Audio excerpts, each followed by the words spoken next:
अब हम next question की तरफ चलते हैं।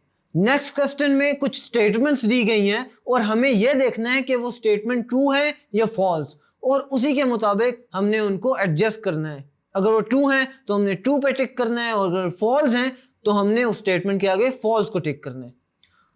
तो चलते हैं अपनी पहली स्टेटमेंट की तरफ। हमारी पहली स्टेटमेंट है about 30% of our rural population is semi employed. इसका आंसर है ट्रू, लिहाजा हम ट्रू को टिक करेंगे। हमारा सेकंड पॉइंट है literacy rate in the rural areas is about 50% of the urban areas, which is a false statement, लिहाजा हम इसको फॉल्स करेंगे।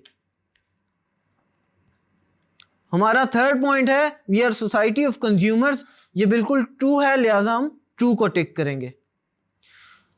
फोर्थ स्टेटमेंट ये है कि 24% increase in the national income was recorded during the second 5-year plan.